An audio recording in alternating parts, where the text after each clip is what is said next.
हिंदी के सर्वश्रेष्ठ चैप्टर जिसका नाम है कारक। बहुत सारे बच्चे, बहुत सारे स्टूडेंट, हर बहन हर भाई का यहां पर कमेंट था कि सर कारक में हमें थोड़ी सी समस्या है। और ऐसी नैनो सेकंड वाली ट्रिक 3 से 4 क्वेश्चन एग्जाम में जो बनते हैं वो आसानी से आप क्वेश्चन को देखते ही परीक्षा हल में हल कर पाओगे।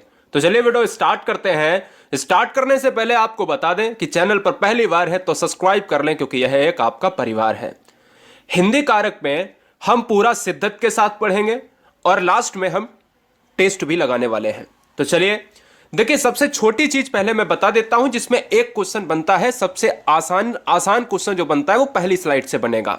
लिखिएगा, कारक की परिभाषा के अंतर्गत क्या होता है कि क्वेश्चन जो पिछली बार बना था इसमें यहां से बना था कि क्या कारक क्या है। तो कारक जो है वो क्रिया की भूमिका, यानी क्रिया की जो कार्य करता है ना, क्या कर्ता कार्य करेगा और कैसे कार्य करेगा, क्रिया के द्वारा। तो जो क्रिया की भूमिका को निभाने वाला है वही कारक है। कारक का अर्थ क्या है?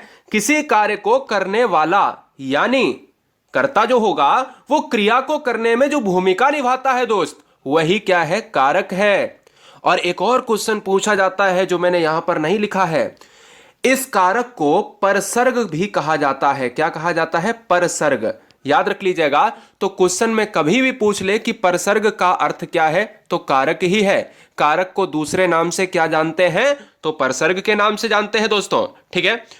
कारक के उदाहरण, इस पर गौर मत करना बिल्कुल। ठीक है। वह रोज सुबह गंगा किनारे जाता है, वह पहाड़ों के बीच में है, कहीं के आएगा कहीं में आएगा, नरेश खाता है, सूरज किताब पढ़ता है। ये तभी समझ में आएंगे उदाहरण जब आप एक एक कारक को समझ लेंगे। अब यहां से स्लाइड आप लिखेंगे, क्वेश्चन क्या बनता है कि कारक कितने प्रकार के होते हैं दोस्त? कारक होते हैं 8 प्रकार के। जैसी स्लाइड बनी है सेम टू सेम वैसी स्लाइड आपको बना लेनी है।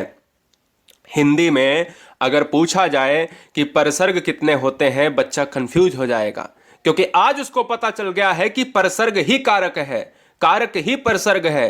तो अगर क्वेश्चन में कारक पूछे तो 8 होते हैं, अगर क्वेश्चन में हिंदी में परसर्ग पूछे तो भी 8 होते हैं। ठीक है। कारक कौन से 8 होते हैं सर? चलिए जान लेते हैं। पहला है कर्ता कारक, दूसरा है कर्म कारक, तीसरा है करण कारक, चौथा है संप्रदान कारक, संबंध कारक, अपादान और अधिकरण, लास्ट में है संबोधन। दोस्तों अब अगर पूछा जाए आपसे, यह बताइएगा कि रमेश भिखारी को चावल दान देता है, कौन सा कारक है? क्वेश्चन में पूछ लिया जाए तो आप परेशान हो जाओगे। तो यहां पर हम एक एक कारक को बहुत शिद्दत के साथ पढ़ लेते हैं। हेडिंग डालिएगा कर्ता कारक। कर्ता कारक की परिभाषा, कर्म कारक की परिभाषा, अधिकरण कारक की परिभाषा, इन सभी से एक एक क्वेश्चन बन जाता है कभी कभी। भाई अमूमन तौर पर देखा जाए तो एक क्वेश्चन दे देगा और पूछ लेगा कि इसमें कारक कौन सा है। यही ट्रेंड चल रहा है, लेकिन पिछले कई सालों से यह पूछा जा रहा है कि उसकी परिभाषा से क्वेश्चन पूछ लेता है और कह देता है कि परिभाषा रख देगा उसकी और कहेगा इसमें कौन सा कारक है। तो कर्ता कारक में आपको क्या लिखना है? जो वाक्य में कार्य को करता है वह कर्ता कारक कहलाता है। सिंपल सी बात है। कर्ता वाक्य का वह रूप होता है जिसमें कार्य को करने का पता चलता है। भैया सब्जेक्ट अगर होगा तभी तो कार्य को करेगा, कर्ता होगा तभी तो किसी कार्य को करेगा, तभी तो किसी क्रिया को अंजाम देगा। कर्ता कारक की विभक्ति आपको लिखनी है कि कर्ता कारक की विभक्ति जो होती है वो ने होती है ना। सब्जेक्ट जो है वो ने के साथ जुड़ा है, कर्ता जो है वो ने के साथ जुड़ा है। इस चीज को आप भूले ना। क्वेश्चन में डायरेक्ट पूछ लेता है कि करण कारक की विभक्ति क्या है, कर्म कारक की विभक्ति क्या है, संबोधन कारक की विभक्ति क्या है। तो ये चीजें आपको आनी चाहिए। कर्ता कारक के अगर उदाहरण की बात करें तो मैंने एक नहीं, दो नहीं, बल्कि 4-4, 5-5 एग्जाम्पल लिए हैं। जैसे मेरे मित्र ने आज यह खाना यह खाया था, मेरे मित्र ने आज यह खाया था, तो मैं कैसे पहचानूंगा? मैं दोस्तों वहां की विभक्ति से पहचानूंगा कि इसमें अगर ने आया है तो कर्ता हो जाएगा, क्योंकि कर्ता इंपॉर्टेंट है। रामू ने आज गाड़ी चलाई थी, किसने गाड़ी चलाई थी? रामू ने चलाई थी। विभक्ति किसका लोप हुआ है? ने का लोप हुआ है, इसलिए यहां पर हो जाएगा। टीचर ने आज मुझे बहुत पीटा था या टीचर ने मुझे पीटा था, तो दोस्तों यहां पर ने है, क्या है? विभक्ति है, किसकी है? कर्ता कारक की विभक्ति है। सुरेश ने आज केला खाया था, तो सुरेश ने क्या खाया था? केला खाया था। किसने खाया था? सुरेश ने खाया था। भैया किसकी विभक्ति है? कर्ता कारक। और दीपक ने सुबह आज बादाम खाए थे। आपको दो दो या तीन तीन एग्जाम्पल केवल लिख लेने हैं, मैंने तो आपको 5 एग्जाम्पल बता दिए। ठीक है, चलिए दोस्तों, कर्म कारक की तरफ बढ़ रहे, जैसे जैसे हम 8 कारक की तरफ बढ़ेंगे ना, वैसे वैसे कठिन कॉन्सेप्ट आपको मिलेगा। बहुत ध्यान से, अधूरा ज्ञान खतरनाक होता है, मुझे पता है। आपको 8 बजे वाली क्लास आप लेते होगे तो वहीं से क्लियर हो गया होगा। लेकिन अगर मैं बताऊं आपको कर्म कारक में, तो वह वस्तु या व्यक्ति जिस पर वाक्य में की गई क्रिया का प्रभाव पड़ता है। देखो अभी क्या था? अभी था कि जो कर्ता है वह अगर किसी कार्य को कर रहा है, अंजाम दे रहा है, वही कर्ता कारक है। लेकिन कर्ता के द्वारा अगर कोई क्रिया की जा रही है और वह कर्म कहलाएगा दोस्तों, उसका क्रिया पर प्रभाव पड़ता है, इफेक्ट पड़ेगा दोस्तों क्रिया पर, वही क्या है? कर्म कारक है। कर्मकारक का जो विभक्ति चिन्ह होता है वो क्या है? कर्मकारक का जो विभक्ति चिन्ह होता है वो को होता है। लोप क्या होता है? को होता है। इसलिए इस चीज को आप आसानी से रट लीजिएगा, कर्ता ने कर्म को। क्लियर है? तो चलिए कर्म को यहां पर हम जान लेते हैं। कभी कभी बच्चे यहां पर इस चीज को देखकर परेशान हो जाते हैं कि हम यहां पर तो सर ने ये बताया था कि ने आ रहा है तो मैं ने लगाऊंगा। जी नहीं, लास्ट में देखिएगा कि भैया क्रिया पर प्रभाव पड़ता है। क्वेश्चन क्या कह रहा है? क्रिया का प्रभाव पड़ता है किस पर? उस कार्य पर जो किया जा रहा है। किसके द्वारा? कर्ता के द्वारा। बोले राम ने रावण को मारा। भैया किसने मारा? राम ने। किसको मारा? रावण को। प्रभाव पड़ रहा है? बिल्कुल पड़ रहा है। इसलिए आपको ट्रिक मैं बता देता हूं कि अगर आप ने और को में कंफ्यूज होते हो तो लास्ट वाले को देखो और आंसर मार दो। तो ये किसकी विभक्ति है? ये किसकी विभक्ति है भैया? तो ये है आपकी कर्म कारक की विभक्ति है। राम ने रावण को मारा, रमेश ने राधिका को तमाचा मारा, मां ने अपने बच्चे को दूध पिलाया, कुत्ते ने मेरे दोस्त को काट लिया, राम ने घोड़े को पानी पिलाया। तो इसमें को और को और को और को ये क्या है? ये कर्म कारक हो जाएंगे। तीसरे नंबर पर सबसे मोस्ट इंपॉर्टेंट है करण कारक और अपादान कारक, अधिकरण कारक। 3 क्वेश्चन यहां से 3 से हमेशा 2-2 क्वेश्चन बने हैं। नोट कर लो, करण, अपादान और अधिकरण बहुत इंपॉर्टेंट है। करण कारक की परिभाषा भी पूछी जा चुकी है, जिस रूप से क्रिया के करने के साधन का बोध हो। दोस्तों कई बार रटाया है आप सभी को, अगर नए बच्चे हैं तो समझ लें आप कि करण कारक में जो विभक्ति से होती है वो हमेशा साधन के रूप में यूज होती है, और अपादान में जो से होता है वो हमेशा अलगाव के रूप में यूज होता है। याद कर लीजिएगा, करण कारक में अगर साधन शब्द आता है तो वह परिभाषा किसकी होगी? करण कारक की होगी। करण कारक हमेशा साधन के रूप में यूज होता है, यानी जिसकी सहायता से किसी काम को अंजाम दिया जाता है वह करण कारक कहलाता है। बोले क्या? बोले क्या? मैं अपना काम पेन से करता हूं, मैं फावड़े से मिट्टी खोदता हूं। जिसकी सहायता से, फावड़े से मिट्टी खोदता हूं दोस्तों, मैं फावड़े से मिट्टी खोदता हूं। मतलब क्या है कि मैं क्या कर रहा हूं? यूज कर रहा हूं फावड़ा, साधन है मेरा। मैं साइकिल से स्कूल जाता हूं, मेरा साधन है साइकिल। मैं ट्रेन से कानपुर जाता हूं, मैं ट्रेन से जोधपुर जाता हूं, मेरे साधन है दोस्तों। जब किसी साधन के रूप में यूज हो तो वो करण कारक कहलाएगा। करण कारक की 2 विभक्ति हैं, एक से है और एक के द्वारा। इंपॉर्टेंट है, जबरदस्त है, लल्लन टॉप है। ठीक है, नोट कर लीजिए। करण कारक के उदाहरण में अब देखिए यहां पर क्या था? राम ने रावण को मारा।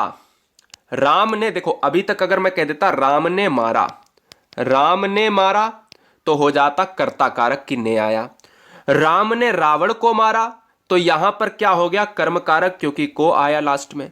अब मैं कर्म कारक नहीं पढ़ा रहा हूं, अब करण कारक पढ़ा रहा हूं। राम ने रावण को बाण से मारा, अब ये और बढ़ गया, लो अब आ गया बाण से मारा। तो यहां पर क्या हो जाएगा? लास्ट वाला फिर से मुझे ट्रिक में देखना है कि लास्ट वाला क्या है। तो से आया है दोस्तों और साधन के रूप में आया, क्योंकि बाण क्या है? साधन है। अभी मैं बता रहा हूं, चिल्ला चिल्ला के बता ही रहा था कि साइकिल से, फावड़े से, ट्रेन से, ये साधन तो है जाने आने के। ऐसे ही मारने का साधन क्या है? बाण है। सिंपल सी बात समझ गए? ट्रिकी वे में समझो। लेटर को पेन से लिखा गया, किससे लिखा गया? पेन से। पेन क्या है दोस्तों? साधन है, इसलिए से आया है। राधा ने, जब तक अलगाव ना हो तब तक अपादान नहीं होगा। राधा ने रोहन से काम करवाया। रोहन क्या है दोस्तों? साधन है यहां पर। राहुल सारा ज्ञान न्यूज़पेपर से लेता है। राधिका ने प्रियंका को डंडे से मारा। डंडा क्या है? साधन है। क्या काहे का साधन? मारने का साधन है दोस्तों, इसलिए यहां पर से क्या है? ये साधन के रूप में यूज हुए हैं। इस चीज पर आप गौर करिए, ठीक है। चलिए संप्रदान कारक की बात कर लेता हूं। तो संप्रदान, दान, दान, दान का मतलब देना। संप्रदान, सब कुछ दे दो। जब वाक्य में किसी, ऐसे ही ट्रिक याद होती है जिस तरीके से मैं बता रहा हूं आपको, सब कुछ दे दो भैया, याद कुछ तो है इसमें, इसमें बात है कुछ। देखिए आगे क्या बताता हूं। जब वाक्य में किसी को कुछ दिया जाए या किसी के लिए कुछ किया जाए तो वहां पर संप्रदान कारक होता है। संप्रदान कारक के विभक्ति चिन्ह के लिए और को है। ये के लिए एक साथ में आएगा, के लिए और को है। ये को भी इंपॉर्टेंट है, इसके भी एग्जाम्पल मैं दिखाऊंगा आपको। संप्रदान कारक का अर्थ भी पूछ लेता है एग्जाम में कभी कभी। संप्रदान कारक का अर्थ क्या होता है? ऑप्शन ए अलग अलग होना, ऑप्शन बी साधन के रूप में, ऑप्शन सी देने के अर्थ में, ऑप्शन डी कुछ भी है ना, कुछ भी दे सकता है आपको। तो देने के अर्थ में क्या होता है? संप्रदान। संप्रदान कारक के लिए क्या आता है? उदाहरण में, मम्मी राहुल के लिए खाना लेकर आओ के लिए आया है, संप्रदान कारक है। पापा राधा के लिए नई गाड़ी लेकर आओ। दो एग्जाम्पल लिख लेने हैं, ये दो लिख लेना है और यहां से दो लिख लेने हैं। राकेश गरीबों के लिए खाना लेकर आओ, यहां पर हमने क्या कहा? के लिए आता है तो हमें संप्रदान कारक। अब बच्चा कहेंगे कर्ता ने कर्म को इसमें को आया है, क्यों नहीं दिया आपने? भैया इसमें कर्ता ने कर्म को, इसमें आप कहोगे कि सर कर्म क्यों नहीं आया है, तो भैया सिंपल सी बात है, पढ़िएगा क्या लिखा है। श्याम ने राधा को गिफ्ट दिया। श्याम ने राधा को गिफ्ट दिया, देने का अर्थ होता है, जब देने के अर्थ में क्या आता है? को आता है। देने के अर्थ में दोस्तों को आता है तो फिर क्या होगा?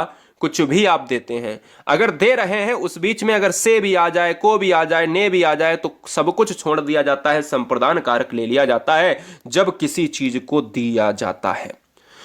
रुक्मणी ने राम को गुलाब दे दिया। यहां पर मैं कह सकता हूं कि गुलाब का अगर फूल दिया है दोस्तों तो दिया है ना। भिखारी ने, राजा ने भिखारी को कंबल दिए, राजा ने भिखारी को सोना दिया, राजा ने भिखारी को सर्फी दी। तो जब देने की बात होगी तो हम उपहार हो चाहे हम दान दे रहे हो, सब आएगा संप्रदान में। अपादान कारक क्या है? जब संज्ञा या सर्वनाम के किसी रूप से अलग होने का बोध हो दोस्तों तो वहां अपादान कारक होता है। अपादान कारक की विभक्ति आपको पता ही है कि से होती है। अपादान कारक की विभक्ति से होती है तो आपको यह भी पता होगा कि करण की विभक्ति भी से होती है, लेकिन आपको पता है कि से चिन्ह करण कारक का भी होता है, लेकिन वहां इसका मतलब साधन के रूप में होता है। ये मैं पहले बता चुका हूं, लेकिन कंफ्यूजन दूर करने के लिए यहां पर फिर से टाइप करना पड़ा। जब संज्ञा या सर्वनाम, नाउन और प्रोनाउन किसी रूप से अलग होने, सेपरेट हो जाते हैं दोस्तों, जब कोई चीज, अगर मैं बात करूं दोस्तों यहां पर एक ही एग्जाम्पल में कोई चीज ये दिखाई जाए कि वो एक ऑब्जेक्ट दूसरे ऑब्जेक्ट से अलग हो रहा है, अपादान कारक होता है। उसमें से का प्रयोग जरूर होता है, लेकिन से आता है कर्ण में भी, लेकिन से कर्ण का यूज होता है साधन में। यहां से का मतलब किसी चीज से अलग होने के लिए होता है, दिखाने के लिए प्रयुक्त होता है दोस्तों। Very very most important. चलिए बात करते हैं अपादान कारक के उदाहरण। राम बिल्डिंग से नीचे गिर गया, चूहा बिल से बाहर निकला, चंद्रमा सूर्य से काफी दूर है। मैं समझाऊंगा अभी, लिख लीजिए। बिजली के तार खंबे से नीचे गिर गए, राधा के हाथ से रोटी गिर गई, मेरे हाथ से कल मोबाइल गिर गया।